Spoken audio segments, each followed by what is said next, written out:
There's level 1, 2, and 3 in the NC2A, but there's actually, more important, there's 3 different associations.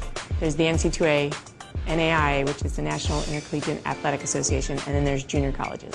So there's 3 different associations, and within those there's different levels as well. Probably the number one thing, there's probably 2 things that are key. One is that the money is the big factor. Schools with the money will definitely have the money to be Division I athletics, NCAA. They have the best facility, the best coaches, the best equipment. Kids are outfitted, they fly everywhere. They have more recruiting money, so they can do a lot more to go and entice kids to come play for them. The other levels, 2 definitely has some money. Level 3 in the NC2A doesn't have any money, really, hardly any money to recruit with. NAI has some money, but not as much. And then junior colleges, it comes and goes. I mean, some do, some don't. So that's probably the biggest difference as to which levels there are. Division I is the highest level. For the most part, that's where you're going to get the best competition. That's where athletes are typically the Olympians or at that level, except for maybe a couple sports. Junior colleges, for sure, there's a lot of kids that go to NFL or go to the baseball, the National Baseball League or Major League Baseball.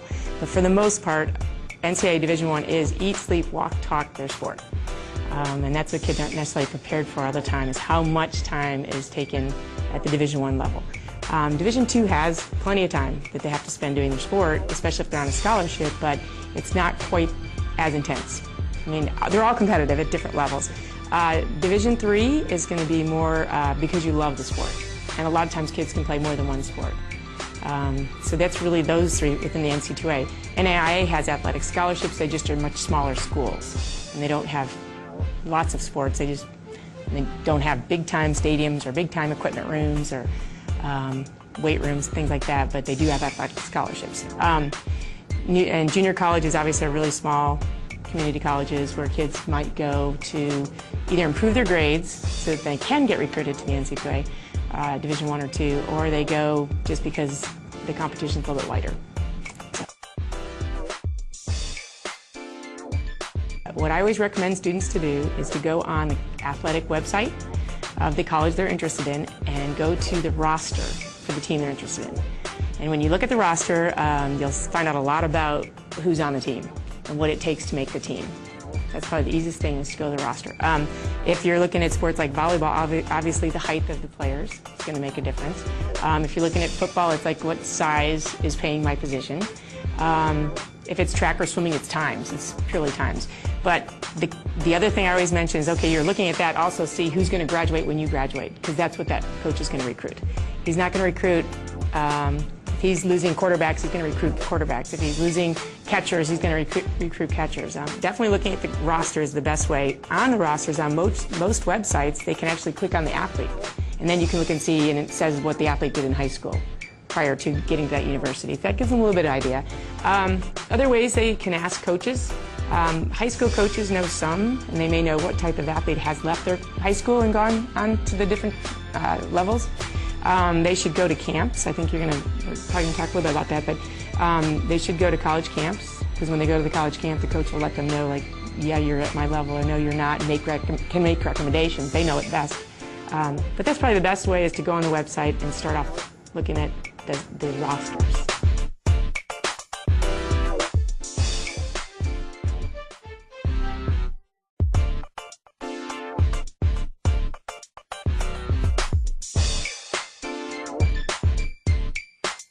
Most everyone has a questionnaire that they send out. Almost always has a questionnaire. I can't think of anybody that doesn't send one out. I think even all levels, all associations, I'm pretty sure, because the coach needs a certain amount of information on an athlete, name, address, and all that, but also stuff about their counselors and their athletic ability and all. One question that might be on a questionnaire is, who's your toughest competition? They don't need to answer that question. They also ask you, what other schools you're looking at? They'll always say, what other colleges are you looking at?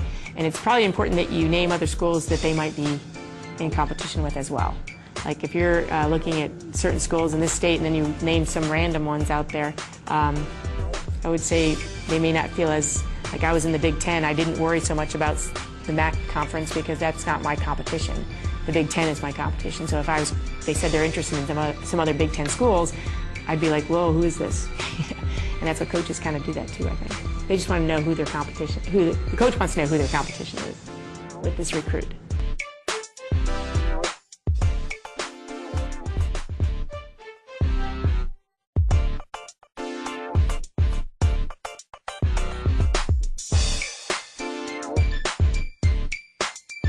Mistakes they might make is that they don't keep their academics up. They think that, oh, I did great, now I can blow off my senior year. They could actually lose a lot of opportunities, because even if you sign a scholarship, it says as long as you're admitted to the university. So you could sign the scholarship, but then in the end you screw up, then you're not admitted. If you don't get admitted, you don't get to compete and take the scholarship. I think the other one would be when they do sign a scholarship, they don't read all the information. So they don't understand, like, really who's responsible for what. If they are going to sign a piece of paper, they absolutely should read every single part of it. I think it's like at least 2 pages long. And they should know exactly what their commitment is, what they're supposed to do, what their responsibilities are, and what the university's commitment is to them. I had an athlete who was invited to Hawaii, signing for Hawaii, and didn't realize he was going to have to pay to fly himself over there and back. Like, okay, well, who did you think was going to pay? So little things like that. But definitely read the paperwork and know exactly what they're getting into. Other things would be, like I mentioned earlier, about going on the recruiting visit and not projecting a very professional, interested recruiting experience, I guess. And maybe not being very talkative to the coach. I mean, they have only, if they've been recruiting you for 1 year, they have 1 year to get to know you and decide whether you're the student that they can work with and help develop into a better, and whether you can fit into the team. So the more communication you can have, the better.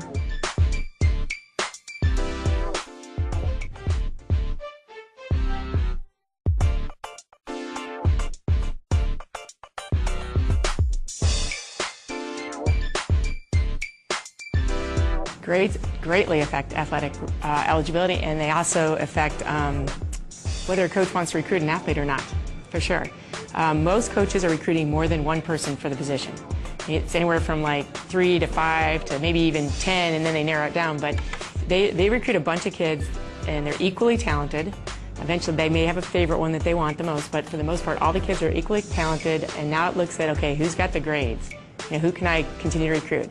I won't have to worry about when they get on campus. So definitely grades are very important. I think athletes don't realize until their senior year, when all of a sudden they realize, oh, I needed a higher GPA because my test scores are not high enough. It's really hard. You can't change your GPA very much senior year. So if they know this information freshman or sophomore year, they have time to improve their grades and do better.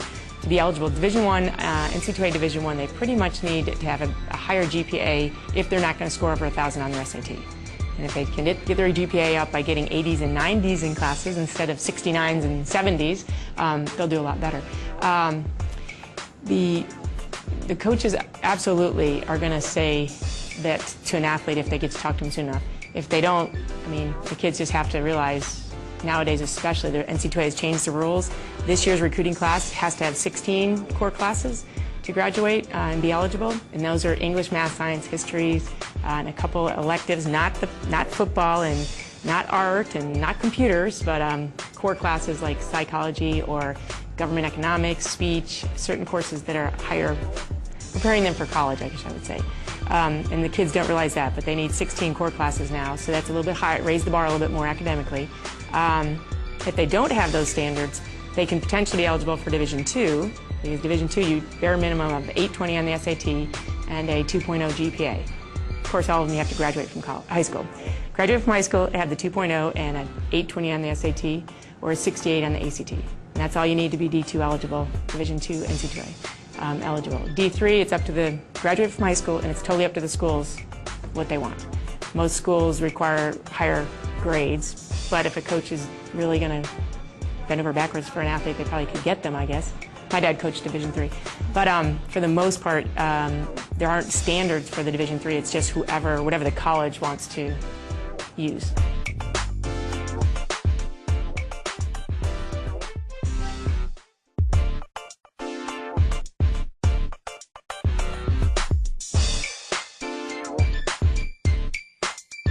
If a coach is recruiting you and you're not interested in that school, not that that happens a lot, but there's plenty of kids that'll get letters or get information from a school that they have no interest in. And absolutely the easiest thing to do is to say, thank you very much for your interest, you have a wonderful program, but it's not what I'm looking for. And if you're really nice about it, the coach will be very happy that you said that, so they can move on to the next person that would like to be recruited. There could be coaches that sometimes are calling you too much and all, because they're allowed, once you're if you're on their A list and they're trying to recruit you, Division I coaches could be pretty aggressive and call on a weekly basis. They're allowed to. Not until July 1 of your senior year, but they could start calling July 1, the Division I and II coaches, and Division I coaches for sure. And they could call you every week, and some kids that could get annoying. They want to talk to the athlete, not the parent, but if the athlete is really busy and doesn't want to be talking to the coach, the parent can step in and talk. But for the most part, I always tell this is the whole thing about the parents step back. Anything with the coach or admission should be the athlete. They need to interact with adults, and they need to put themselves forward, because that is who the school is looking to have on the campus. If you're a junior and a coach starts recruiting you and they're not supposed to, there's some rules, you absolutely should speak up, because if rules are being broken on you as the athlete, the person that gets hurt is actually the athlete, because now the coach is not allowed to recruit you. That would be the NCAA kind of says, you know, you're not allowed to recruit that athlete anymore because you illegally called them on the phone when they're a junior or something. Definitely the athlete needs to know the rules, know the NCAA rules or the NAIA or junior college, whatever the rules that they're looking at should know the rules so that they don't break them. Because if it's broken on that athlete, they lose out.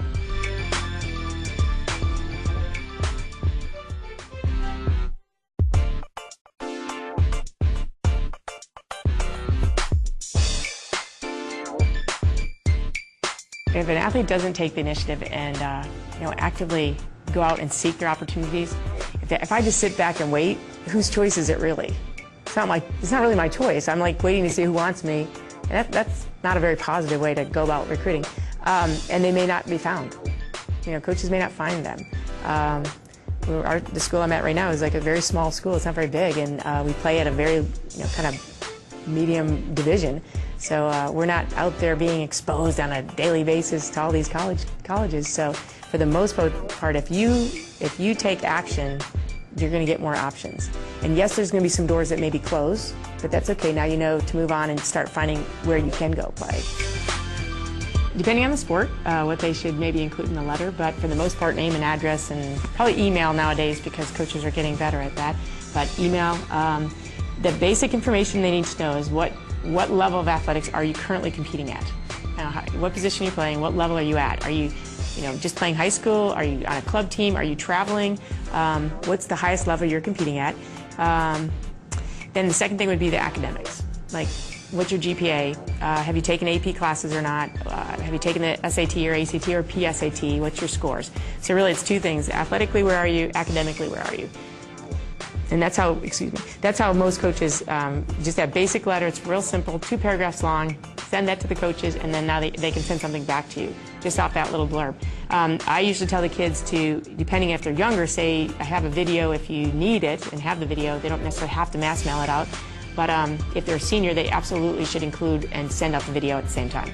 Because sure, you told me you're an athlete in this, but if you're a senior right now, and it's September, and it's now October, the coaches are pretty much into the recruiting. They know who they're going to recruit. They know what's going on, and you're kind of behind the game. If you're a senior just now starting to look at schools, but they should definitely mass mail a video out at the same time.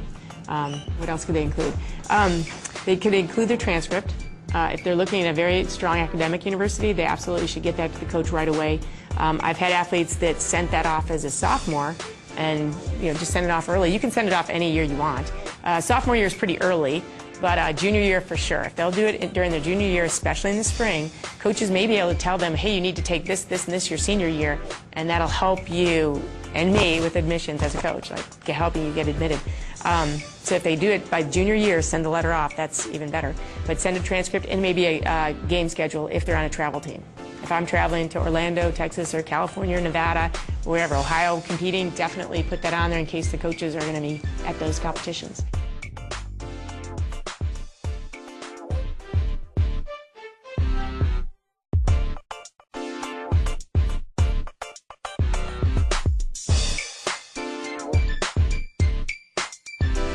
The highlight reel for most kids is a must. because there's hardly any coaches that can possibly see every kid in this country. There's no way. Like, we have kids trying to play lacrosse down here in Texas that want to go play lacrosse in college. Well, they really don't know lacrosse yet, but anyways, they absolutely need some videotapes, and they need to have exposure to get coaches on the East Coast or wherever to see them. Even football players, the college coaches are not at these games. You need to have tape. Basketball, absolutely. If you can send a tape off, DVD, whatever, make it, and don't expect it back, just mass mail them. Absolutely, coaches just need to see you play. And if it doesn't have to be long, it can be, you know, a 10-minute, 15-minute video. It doesn't need to be fancy. It doesn't need music or anything. You can do that, but it doesn't need that as an athlete, as a coach. We just need to see like 5 minutes of that kid moving around, and we're like, yes, that's what I need, or that looks good, or he could develop into something. But for the most part, you don't need it fancy. Absolutely have it though. Division III coaches for sure, that's the best way for them to figure out who you are. But the one who maybe don't come to this area or haven't been in this area, that'll help you maybe get some additional exposure if you can mass mail those out.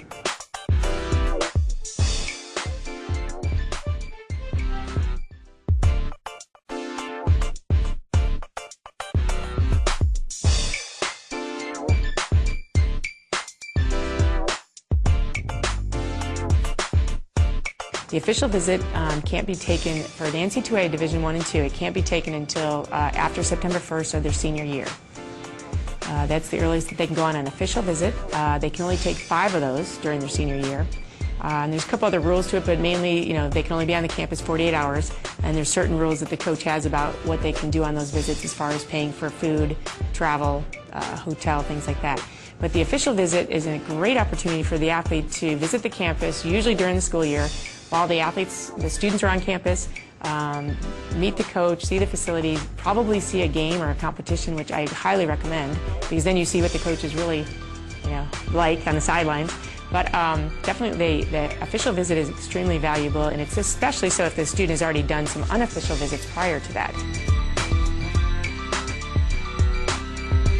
Treat it like it's a business, because this is a recruiting business, so treat it like it's you're going for a job interview almost. Don't take everything for granted. Instead, be an active participant in the whole recruiting process, but definitely dress appropriately. Obviously, when you're first going to meet the coach, you know, kind of in a t-shirt and jeans is probably not the best way to show up for that first impression.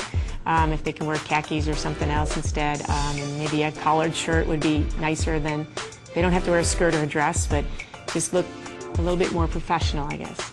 Like you're taking this serious would be very helpful, and it's going to help them, because the next guy coming in the door may look more professional than you, and may just by walking in the door looking more professional be recruited or put ahead of you on the recruiting list. So, every college campus is a party campus, so of course everyone thinks that you know, they're the #1 party school, but definitely on recruiting visits, athletes probably are going to be taken to parties that I highly recommend that they do not partake. They're underage. Some schools have gotten to where they actually have the recruits sign that they will not drink on the trip or do any illegal drugs or anything like that. But definitely the athletes need to not be surprised by that, because that is on college campuses, so don't be surprised by it. But absolutely you do not need to partake. Everything's going back to the coach. The athletes are going to go tell the coach everything that happens. So that's definitely, they should behave themselves. They can have fun without doing illegal things. An unofficial visit is when they visit on their own, which they can do anytime. You can visit as a freshman, sophomore, junior, senior, anytime. As many times as you want, you can visit unofficially. And I highly recommend that, especially junior year, to visit as many as they can, so when they get to the fall of their senior year, they know which ones they want to go back and visit on a long, you know, like overnight longer. On the unofficial visit, the coach does not host you. You can stay with somebody on campus if you set it up through admissions, but the coach doesn't host you, and he can't pay for anything other than some tickets at an athletic event. They can leave some tickets for you or your family, but for the most part, they can't pay for anything else. A lot of coaches, though, will try and recruit a whole bunch and do like a junior recruiting weekend in the spring and get all their junior recruits together and have them come in on a visit. So they're like, this is who you can play with, you know, if you come here. But they do kind of roll out the red carpet, they make it sound wonderful, and all these good things. Ask a lot of questions. Make sure they try to, if they could see a class, that would be valuable. A class that they're interested in, go visit. A lot of times the coach will set that up for you. If they could meet somebody within the department that they're interested in, if they know what they want to study, because then they can find out what their course load's going to look like. Go to the financial aid office if they need to, if it's a non-scholarship school. Meet them out there. Go to the College Career Center, not college, Career Center. See where people are, you know, what are you going to help me with after I graduate from here? How am I going to go to school? See the weight room on the athletic facilities. If they don't show you their facilities, I would wonder why, but they should definitely show you the facilities.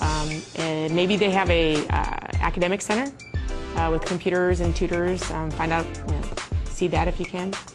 I'm trying to think of anything else, but mainly just take it all in. Don't sit there and wait to be shown everything, ask to be shown things.